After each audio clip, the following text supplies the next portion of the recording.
Welcome, welcome, welcome. I am Johnny Stanton. We have Reginald Perriman, Shaka Williams, and we are TSARE. This is a There's Something About Real Estate podcast where we talk all things real estate. Sorry. What's going on? The landlord's gonna be sorry. No.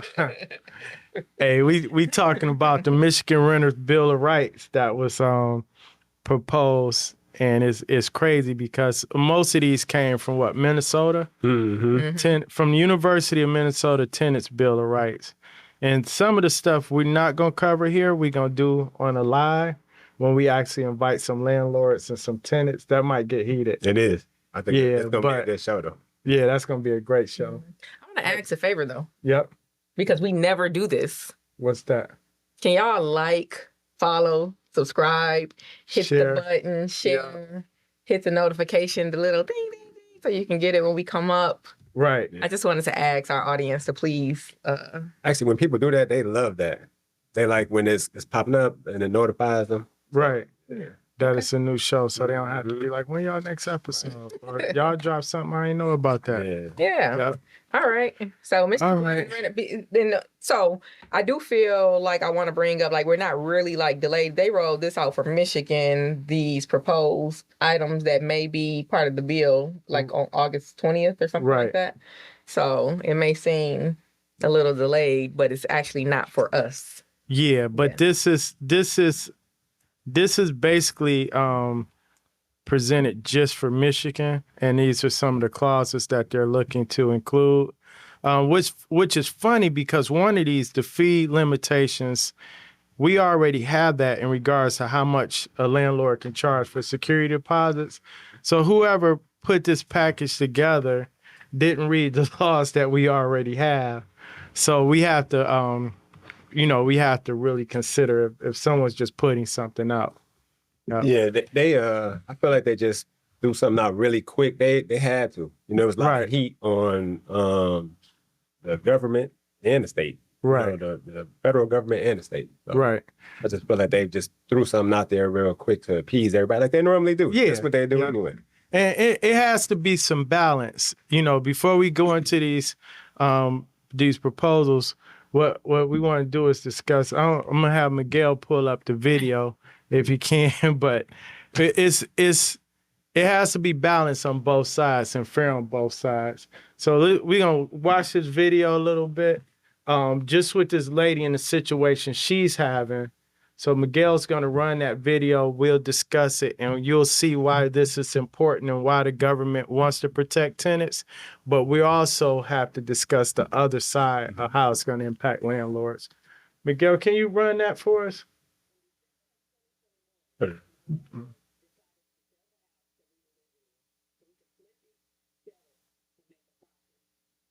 have been living there for 5 years. How many times have you heard this story? For us, it's a home.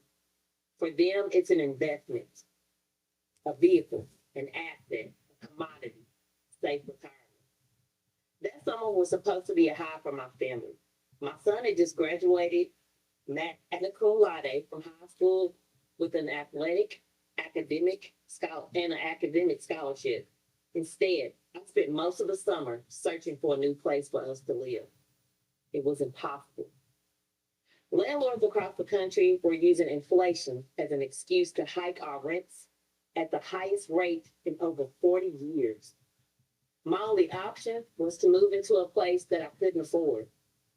My rent went from $666 to $1,303 per month. I'm a single mother of 6. Paying twice as much in rent has been life-altering and ruining. I've been seeing in some headlines that say that things are getting better, that inflation is going down. Let me be clear. Eggs are $5 at the grocery. All right, Miguel. All right, Miguel, you can pause that. So one thing I noticed I was saying earlier when I first seen this, the red flag for me was the landlord was charging $666. It was like what? Well, Stone Age. No. Well, not even that, just 666. Oh, It was evil or something. But yeah, so listen. Wait. Before you go hard on her, though, Because I just want to about the landlord. I just want to say one thing. I want to say, even though this was a couple years ago, congratulations to that young person who graduated with all those high accolades. That was Yeah. amazing. Yeah. Okay. But it has nothing to do with rent. That'll be the person that'll be like, I'm getting my mama up out of there. For sure. Right? The So Black Superman. Congratulate Yeah. before we start getting into the Right. cons of Now when y'all see those athletes and they get up there and they get drafted and they be like, I'm gonna buy my mama a house. That's where it come from. Now on the flip side of that though, you know, it was like there was some resentment for the landlord because they owned the property and they were using it as an investment. Mhm. And when I was watching this with my wife, and I was like, man, that's like me when we rented that car and we drove out of town and we was all comfortable in it. We set all the stations to what we want and we mad because they want their car back. Right. Right. The agreement was we would keep it for a period of time. It's not mine. Mm-hmm. Right. So I think there has to be a balance between what the landlord is doing, what the tenant is, their expectations are. She definitely had a sense of entitlement so I'm sure her lease agreement doesn't say that she can be here until she doesn't want to be here. Right. So you have a term. Right. They just happened to sound like she was a pretty decent tenant because she stayed in the same place for 5 years. Yeah. But it's the landlord's right, to be able to sell their property or increase the rent on their property if they feel like it, right? Or should be.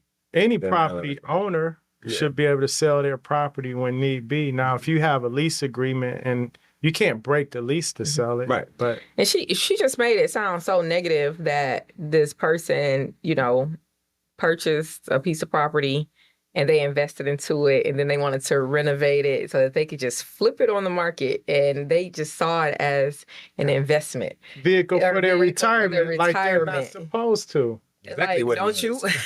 Right.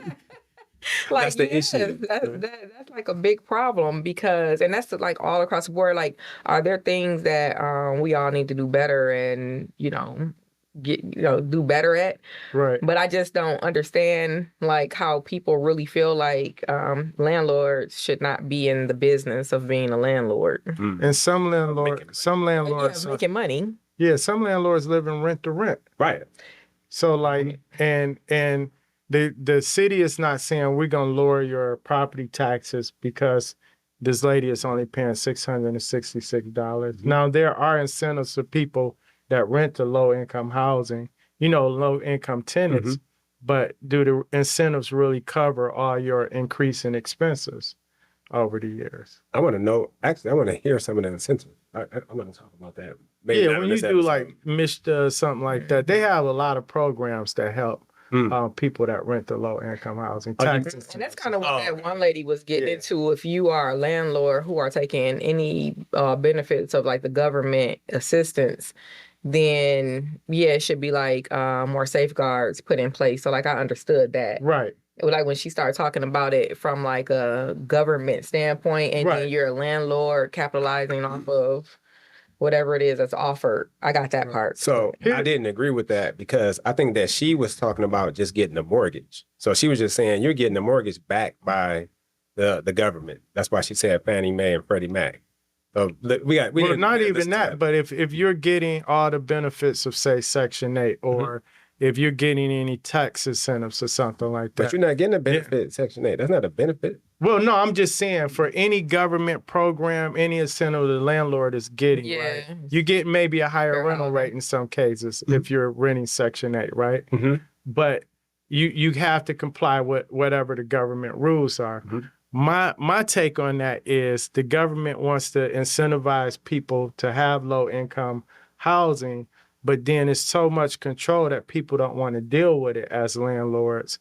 And it's like, but then you look at these cities across the country, Detroit, for example, and Detroit owns thousands of houses when if they really want to look out for low income housing, why don't they just fix the houses they got and rent them out? Yeah.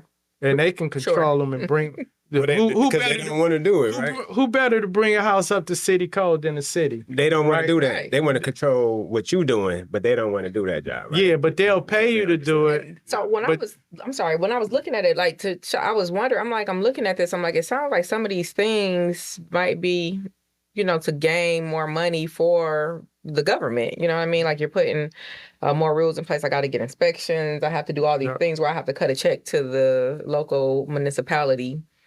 So I was just going through some of them and I'm like, it seems like it's just me giving the local municipality more money. This gonna have the opposite effect of what they think it is, because the harder you make it, the less people that are on a lower tier of landlords. So your mom and pop landlords that own 1 to 5 houses, they're gonna start pulling out because they don't have the wherewithal to do this and follow all these requirements. If they were doing them in the first place, they're gonna sell their properties that already appreciated 50%. And then you're going to have just the big time investors and the big, large companies. And then they're going to come in. Now you're going to have tenants dealing with them versus the mom and pop. They'll say, okay, you 10 days behind, that's fine. But these big corporations ain't going to do They're that. running like a company. Like it's supposed to anyway, right? Right. Yeah, They're not going and all these tenants not going to be able to get qualify for a lot of them because it's going to be less properties on the market for them to choose from. So we'll see. The supply going to go down. So I think the supply going to stay the same, but I hear what you say. I think that The ownership increase. change. Yeah, it's going to increase the so all these things that they're talking about increases the expenses on the landlord side. Right. So what do you have to do as a landlord? But some of these are fair. Some of them are. So we're going to talk about some of them. Let's talk. All right. So let's go. So there's a list here, but we picked out the ones we think are most relevant, especially here in Michigan. The first one I really like, and that's the first come, first serve rule, which requires landlords to accept the first rental application that meets their publicly stated rental requirements. So I like that because people were paying $100, $150 application fees, and it does cost the landlord and property manager money to do those background checks, right, and pull credit reports. But if you got one landlord or a property manager and they're taking 80 applications at $100 a piece, somebody, probably the 10th person qualified, but they just keep racking up the income, right? So I think this is a good rule. The issue is how do you prove who was first? That's what I was who's going to police? Who's going to police that? Right. So again, that means that they're going to hire somebody to police this. They're going to come up with stuff. So now that expense is going to be on the landlord, right? And now the landlord got to increase the rent to pay for that additional expense. Or will they have an government agency to say, hey, here's my requirements. I'm the landlord. Here's my requirements. I want applicants. I'm going to put this property in the system. You take the applications and you send me the first one that qualifies. Nah. But then I think the landlord should also be able to, because sometimes it's personal. That's what I was getting. That's what I was getting ready to say. I'm like, what if so the small business landlord that maybe has a couple properties, I don't get to pick. So I have 3 qualified people, but in my interviews, I can't pick the one that I like most. This sounds like you won't be able to interview them. You just got to pick the first one. If you say you have to make, say for instance, $4,000 a month minimum, you have to have, we're going to talk about credit score in a minute, but no evictions in the past, say 2 years, whatever your requirements is, as soon as somebody hit that requirement list, you have to accept them. Yeah. So you can't care. Regardless. You can't be, well, I guess that's preventing discrimination. Yeah, it is. But at the same time, if I don't want to rent to somebody that's fixes cars in the driveway. Right. And you go by their current house and you see they fix cars in the driveway. To me. Like when I call them for something, I don't know. Like I don't know. That's a good name. No, it is because that's what I'm saying. Like if it's my property, I have to be able to. So like, I have a couple tenants that I don't necessarily like love their personalities. However, they're not like disrespectful. They're not necessarily rude. We just don't. It's not like a. It's not you don't like have to like buddy, right. But at the same time, you could come across somebody that you just felt like, no, I might be in this lease with you for a year or 2 years or whatever your terms are. Right. And this is going to be a real hard relationship. So but that might actually be a good thing because I had tenants that I never met and I don't know. We just know each other through the paperwork. That'd be that I feel like that'll promote discrimination. I mean, because you get to say, "Oh, that person had a bad attitude, and that's why I didn't rent to them," and that doesn't mean that that's true. You know what I mean? So Because everybody don't always have the systems. You may have a young person get out here and say, shoot, I want to buy a fourplex first and I'm going to live in one unit and I'm going to rent out the other three. And they may not have all the systems and tools not to have to interact with the people. They might have to go knock on the door to I'm collect glad the rent. you brought that up because there is a law for people that like live in the property and they're renting out like a room or another unit or something. There are exclusions for them. But I don't know how this is going to impact them. Right. Too. So, yeah. All right. those people, but like I said, those people are going to have to hire somebody that has that knowledge and those systems, which now cost them more money. So Yeah, now they're going to have property to increase managers. their rent. Yeah. All right. So the next one, rental agency for repairs allows tenants to take care of repairs themselves and charge the landlord accordingly. It is a policy aimed at landlords who often take too long of a time or refuse outright to make necessary repairs. What's too long and what's necessary repairs? Honestly, I don't necessarily like that if I'm required. It may be a requirement. Right. However, that's my preference. I can't just be like, don't call me and you fix it and sure, send me the bill. Right. I like it, You know, but it has reasonable. Yeah, it has to be. So like if it's an electrical issue, emergency plumbing issue, got a leak somewhere, roof leak or something like that. If you got a roof issue, most tenants not paying for that. Let's be honest, true. right? But my issue with this is let's say the rent is $1,200 a month. You got a $500 repair, but the tenant submits you a bill for $800, right? And they getting a kickback from the contractor. Like I'm gonna pay you $500, but write me the receipt for $800, right? Who determines? And it's the contractor license. That's true. I agree with that. But I know for me, it's kind of like if I look at the receipt, I know whether or not it was a reasonable expense. If it makes me like balk at it, it's like, nah, we're going to have a conversation. It's not quite right. But if it's a little bit escalated and I didn't have to deal with it, right? By all means. So in my lease agreement, I have, so if it's under a certain dollar amount, then they're responsible for it anyway. Yeah, like $100 or something. $250. So under $250, that's on you. Right. Anything over $250, you don't just get to go pay for it and get it done. You can submit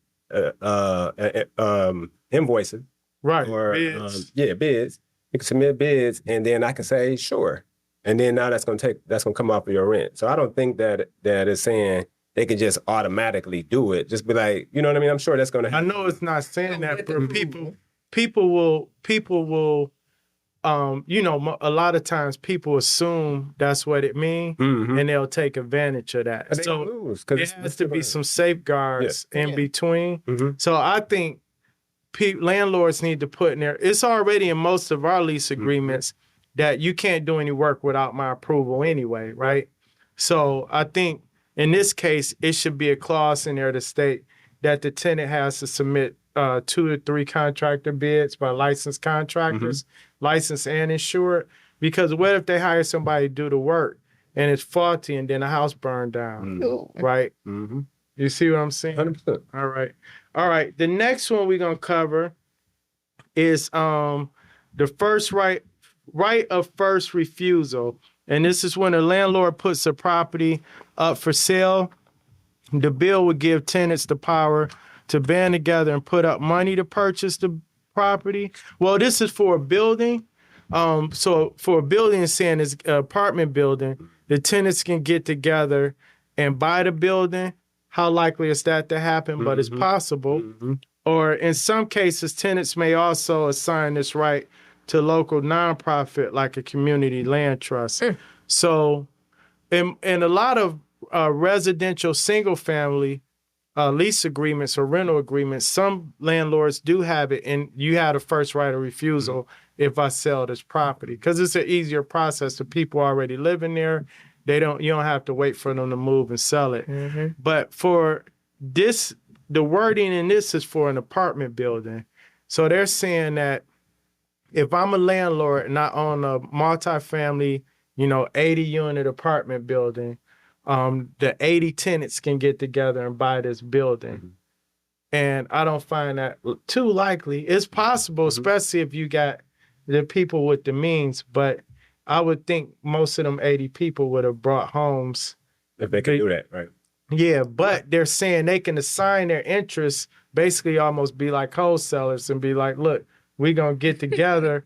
We're going to sell this to a nonprofit, right? More so like a co-op, I think. Yeah. I think they're saying more so like a co-op.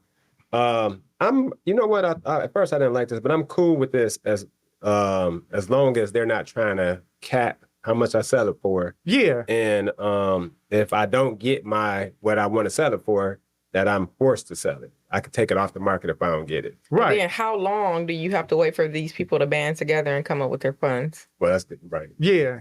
I mean, it probably would end up being a regular purchase agreement. Like I'm giving you X amount of days to close and raise the capital.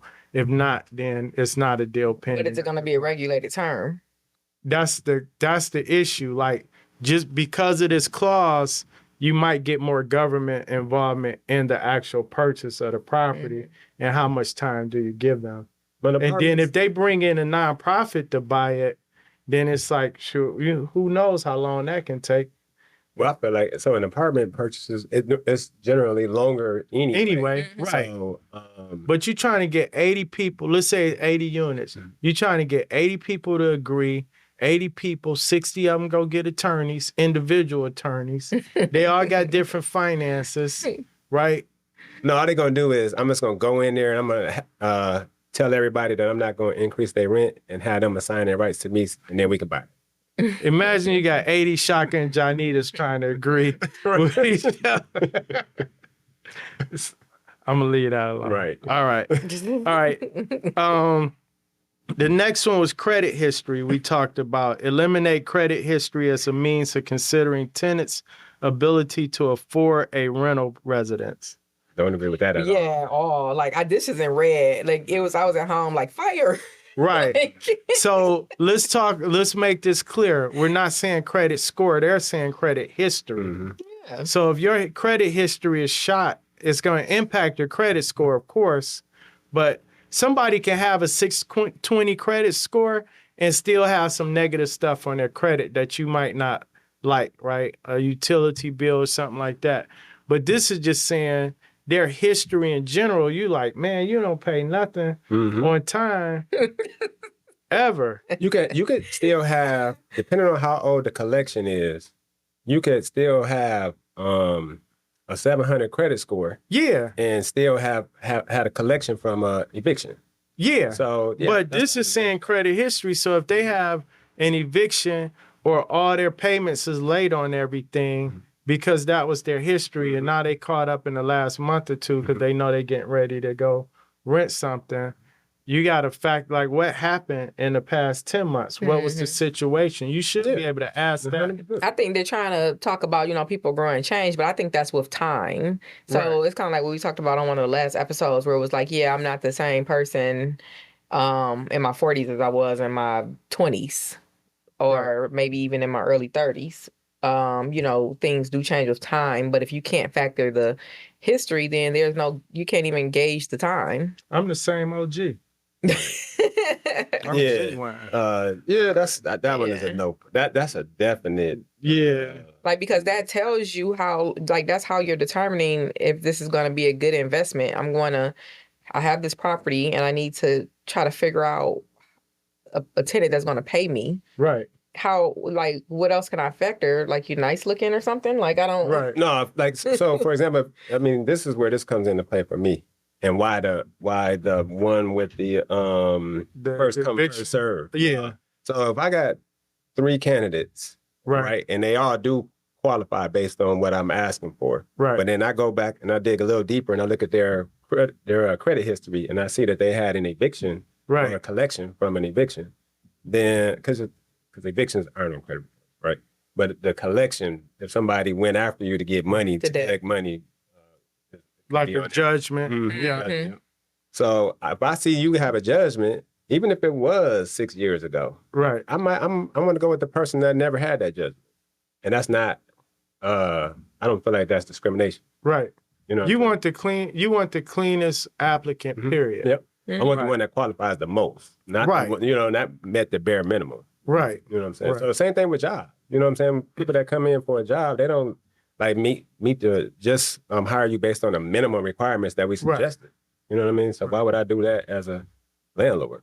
That's yeah, you're true. still trying to protect the investment, and that's why some of this stuff it just feels like you're getting rid of the opportunity to protect your investment. Man, that's why I like land contracts. Man. This If you can pay me and you can prove that, we're gonna talk about land contracts, but I Yep. don't like them. No. All right. So the next one, landlord licensing and education. Oh my God! Like Nah, that's this is crazy. this going.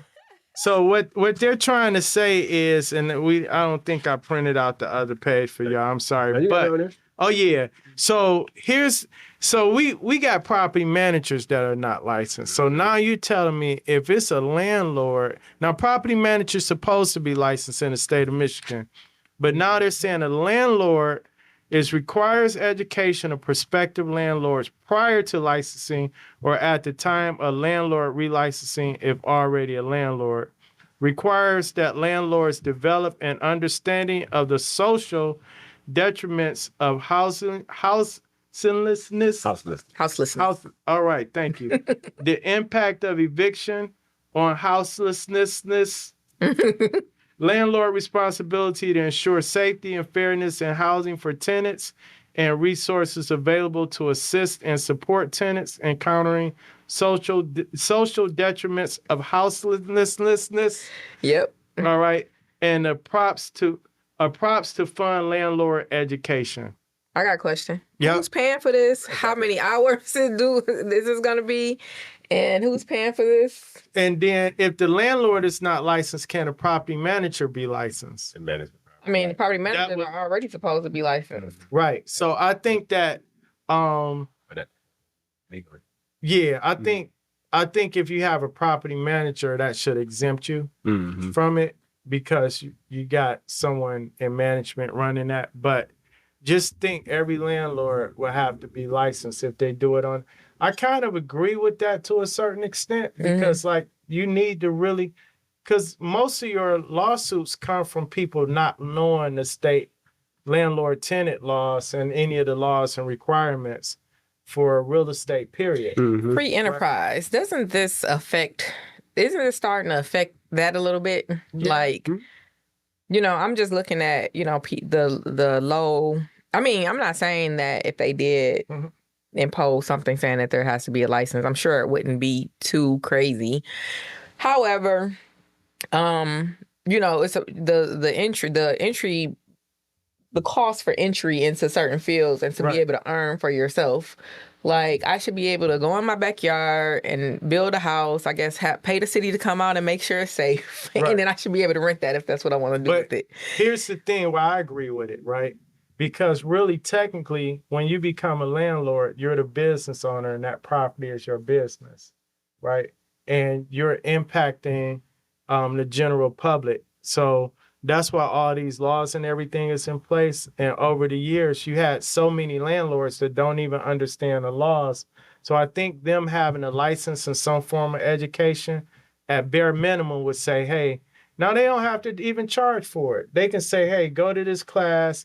Here's your license. Now you understand all the laws. And we know you do because we taught it to you. Bullshit classes. But anyways, Right. Because a lot of people, it's real But that still, don't get the it's- license, don't understand. It's stuff we real estate learn in laws. real estate school about landlord tenant laws, and you talk to landlords, so they come. We'd be like, man, you ain't had that in your lease. How was you surviving? Your tenant about to get over on you, Mm-hmm. right? And we know it just because we learned it, even though we don't always have to apply it, right? I mean, can we make a tenant like you have to pay your bills on time? You have to learn how It should be properly a tenant license too, live. right? Yeah. All right. So we gonna send that to the state. It should be a Understand landlord. your lease. It should be a landlord license and a tenant license. And when every time you get an eviction, you lose your tenant license or something. Like it should. If you're gonna license somebody, it should be both parties. We gotta have a balance here. So look, that's the crazy thing. So they say that they can't even enforce these laws, or they don't have the wherewithal to enforce these laws, right? Right. So they saying that it's the tenant's responsibility. It's the burden falls on the renter to know both their rights and take their complaint to the city. Yeah. So it's on the tenant. So they do have to know. They Mhm. do have to have some education or some understanding of their rights as well. I think, I think what a good thing should be, I think there should have every year a tenant, when they go out, they should have technically a license or some type of certificate to say, hey, I'm applying for your property. I understand the bare minimum of landlord tenant law. So I know I'm not going to be able to just fix up on your house without you knowing about it and things of that nature. And that protects both sides. It's not going to guarantee anything because people don't. Section 8. Maybe so. That's somebody got still an idea, but maybe they should create an app for that, like an Airbnb, but for like how you be like, oh, this profile is gonna go down. Oh, Uber. so That's my Uber. Like they're gonna mess up my Uber score. I'll be like, oh my god. But maybe they should do that for tenants and landlords. all right. It's a couple on here that we didn't cover, We but got a couple. We got time. okay. So let's the relocation assistance stipulates that a landlord may pay a certain amount towards moving costs for tenants who are displaced by housing, rehabilitation, demolition, or other breaks in the lease agreement. Must pay. Must pay. They said they must pay. Yeah, I'm not mad at that. I'm not mad at that. It just neither. depends on the amount. It 'Cause can't be some uncapped amount. Yeah, if it's a lease agreement and they got 4 months left and all of a sudden you want to sell the house, you should offer them some assistance. So look. So But if when you it's couple that- month to month, Jeez. it's different. well, when you couple that with what Reggie said, the tenant pays somebody that wasn't qualified to go do the repair. Right, Now the house burns down before the lease is up, right. and now you got to go and pay for them to move. Yeah, that's why I don't like the fact that they can just pick who they want. You should be able to approve Yeah. the person so that you can sue the person that caused your house to burn Mhm. down, right? Or I'm not paying for you to move. I'm still suing the person that Both. caused it, right? Let's see, it was another one in here. Did y'all see any? Oh, the surprise building inspections. Works to enforce landlord accountability by increasing the frequency of city inspections to assure the quality and safety of rental units. So how often and who's paying for these because the city, Detroit is like once a year. Mhm. Some cities are like once every couple years and stuff like that. As long as it's the same tenant in there. Mhm. Mm-hmm. But who's going to pay for, is it 4 times a year? Who's going to pay for it? And you brought up a good point. What if the tenant is not reporting something to you Mhm. and it's a hazardous issue or safety issue and the city inspects it and say, oh, you got to move. Now you got to pay for them to move. Right. Right. Or let's say that you weren't aware of something as the landlord. And Right. now it is something major that you have to repair. Where are you supposed to get that money from? Right. Right. Mhm. You normally, if you make normally when we make huge improvements on our property, it increases the property value. So now we can either sell it for more or rent it for more. Right. Right. So I think there should be a law too that any repair items in the property, some lease agreements do have it. You have to report it within 48 hours. But usually people will call and make the complaint or say whatever it is. I think the tenant should have to send you something in writing or email, some proof of delivery that, hey, I notified of this to you on, June 2nd, and the landlord responded June 3rd. The contractor came out June 4th, right? Mhm. Because now if the tenant doesn't say anything for 2 months because they scared they're going to have to pay you rent if you come fix it and they being behind, they don't want to talk to you. All of a sudden that roof leak was not noticed. The city come out and they say, yeah, I've been telling my landlord about this. When and where did you tell your landlord about it? Yeah. So there should be some laws in place, if you don't have it in your lease agreement, that all repairs, needed repairs should be reported within a certain period of time. we missed the big one, y'all. What's that one? Eviction expungement. Oh, yeah, we forgot about was that a one. good Goodness gracious.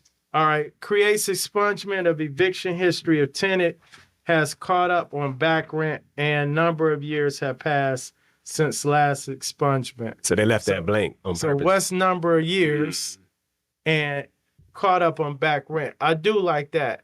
because if you got an eviction and let's say you owe somebody $5,000 and it was years ago, you had an issue or whatever, and then you can show you paid that $5,000 and you paid it off 4 years ago or whatever, I'm cool with that. I'm not, because it depends. So that's it's up to me. That's why I need my discretion. I need to be able to hear your story so I can determine whether or not that's good enough for me. Yeah, Just because you pay, people get tax returns. I mean, and honestly, people, when they realize that they can't rent because of their credit history right. or eviction status, they will end up paying that. But then they gonna do it again. Yeah, then you know what I'm saying? Yeah.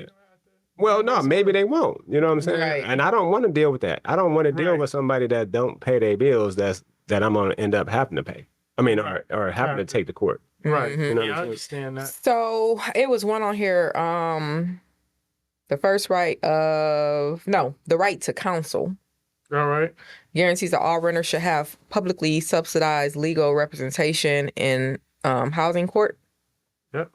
The props funding is needed to support pro bono legal aid housing organizations. Michigan has a severe shortage, overwhelming existing organizations. Legal services may be used by the tenant for representation and advice, may be used by landlords as resource to confirm rights and responsibilities. I like that if the landlords can use it too. But I mean, the government's paying for that. Well, they ain't nobody paying for it. That's what they're saying. Yeah. They don't even have enough money to. This is fake. They don't even have the money Yeah, to. the organizations that are out there, they don't. Yeah. Yeah, but why they putting? But what was I reading? Was it not in here? It was like $155 million being set aside for legal counsel. Yep. Now you gonna get you might get the attorneys running the tab, but it do say pro bono though. Yeah. So yeah. So what we gonna do is we're gonna actually discuss this live on air with some landlords and some tenants to get their feedback. We need to and get a if they couple even attorneys. Understand it. Yeah, Like probably. the eviction attorneys. Yeah, and see what their take is on it. And we want our audience to comment and see how this is going to impact you and your investment business, or you as a tenant, you as a homeowner. Because a lot of people say, I'm going to live here for 2 years, then rent it out. So Or- we missed it, but in that YouTube video, oh no, that was different. It was a person that owned one house, like you said, Right. or she owned 2 houses. One she was renting, and she like, man, my tenant not paying. Right. So what am I supposed to do now? Yeah. You know what I'm saying? So y'all trying to ban me or restrict me from doing certain things, but what are y'all doing to people that's not paying? Right. So it's got to be fair on both. They can't just have a renter's bill of rights for the renter. What you gonna do for the everybody not rich? Because know if what you I'm saying? won't let me evict a person, Yeah. you should pay the money then. Yeah. I got a question. So remember, what was that? The start with a C, the help that people were getting for rent. Serve. Why did the tenants think that they're supposed to get part of that? Because landlords was cheating and they was giving tenants part of that. So a landlord would tell a tenant, go act like you behind on your rent, or you ain't got to pay me. You can get behind on your rent, and then we'll split the money. So But see, that's why tenants was thinking they can get it. But I had a tenant ask me about that wasn't paying the rent. Yeah. And I'm like, what? I'm Yeah. confused. No, they had assistance for tenants, and it was programs out there for assistance for tenants. This was all during, lockdown and all of that. Mhm.